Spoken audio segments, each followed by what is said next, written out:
Like so many unseen for years, unspeaking when finally seen. Gareth Jenkins, why didn't you tell sub-postmasters about the bugs? I swear by Almighty God. He took the oath, then a major departure, alone among key post office and Fujitsu witnesses. No apology, no expression of regret for his part in sending so many innocent people to prison. Gareth Jenkins, the man who twice asked for immunity from prosecution and was twice denied by this inquiry. He denied too that he was the chief architect of Horizon, and then a jaw-dropper. No clue what caused the entire colossal catastrophe. I'm not sure that even today, I understand what bugs actually did cause the problems that people have suffered from. He disagreed with Judge Peter Fraser, who'd ruled that Jenkins' Horizon computer system was seriously, obviously flawed. Would you agree that Mr. Justice Fraser concluded, firstly, that legacy Horizon was not remotely robust? I accept that that's what he said. Yes. Do you accept that Horizon Online was susceptible to accounting flaws? That's what he... Again, that is what he said. I think he's maybe putting it too strongly. His evidence littered with don't knows, can't remember, didn't ask, wasn't told, wasn't interested. I wasn't that interested in the whys. But the key revelation was that the Post Office's central prosecution expert witness, whose evidence in part sent innocent sub-postmasters to prison, had no idea what an expert witness was. You gave evidence without an understanding that you might be an expert witness in the legal sense. Correct. And that you were therefore lacking an understanding that you were subject to the duties imposed upon an expert witness, including duties of disclosure. Correct. On and on it went. He said nobody at the post office ever briefed him, nor, he said, did Fujitsu, who employed him. Literally, he didn't know what he was doing. Seema Misra, one of several sub-postmasters sent to prison, in part because of Gareth Jenkins' evidence. He said he was under pressure to make out, falsely, that Seema Misra was stealing. She was pregnant when imprisoned. Seema Misra was at the inquiry today. End of the day, justice will be definitely for each and every victim proper compensation and proper accountability. Whoever was responsible at the post office, Royal Mail, Fujitsu, we need to question them, we need to put them behind the bar, like I was into the prison without any facts and evidence. Lawyers for the sub-postmasters astonished at the expert witness who didn't know what an expert witness was. Experts giving evidence to the court are very, very strictly regulated as to what they can properly say. And Gareth Jenkins professed innocence of all those duties in connection with the evidence that he'd given in all those cases, many of which had the consequence of people going to prison. The Post Office inquiry will hear 3 more days of evidence from Gareth Jenkins, more time in the box than any other witness. We're joined now by former sub-postmaster Lee Castleton, who tried to defend himself against false accusations by the Post Office that he'd stolen money and was subsequently bankrupted. Lee Castleton, I wonder what your reaction was to what you heard today from Gareth Jenkins.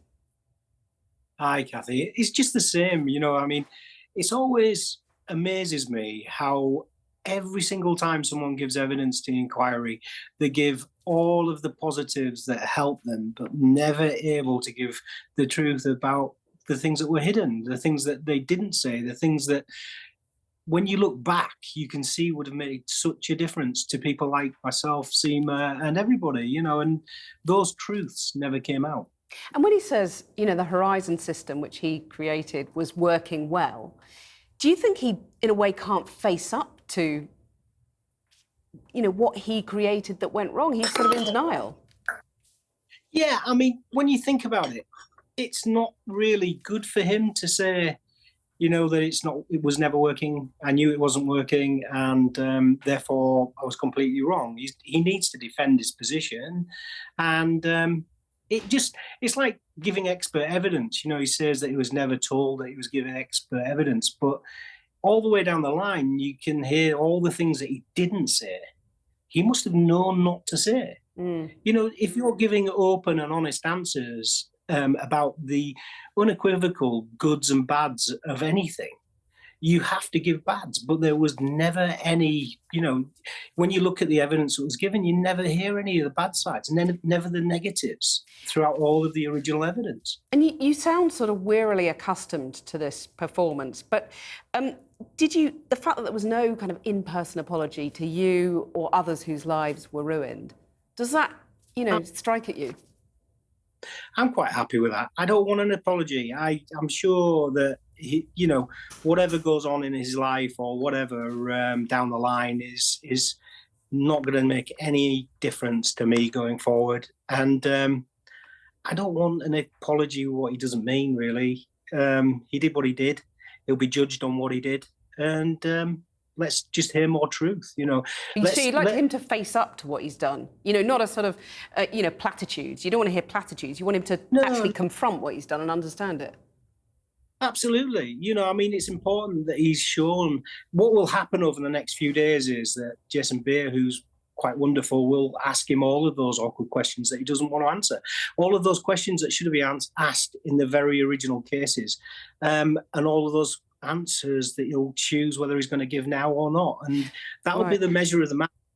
So what's the question that you would ask in the next 3 days of evidence? What would you put to him if you were there? I just, it's so important that he finds it within himself to be totally open and honest. I don't think that probably will be the case. I think there's a lot of defensive positions being taken, and I just hope that the teams, the legal teams, are able to probe that and let justice prevail. Let people see what Gareth Jenkins is all about and what happened. Seema and all of the victims, myself included, deserve to hear the real truth. Right. And it's time. And the Met Police are investigating the whole scandal. So what ultimately do you want to happen to Gareth Jenkins?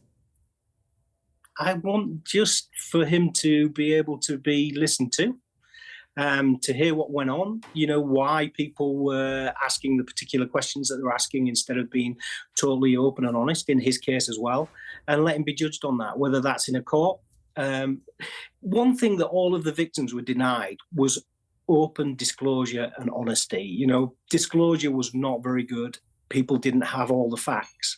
He's got a wonderful opportunity now to either give those facts to everybody or the other side be judged on not doing so. And let him have, a decent fist of making a case to defend himself, because we were given that. And just finally, what do you make of Alan Bates's knighthood? Fantastic, isn't it?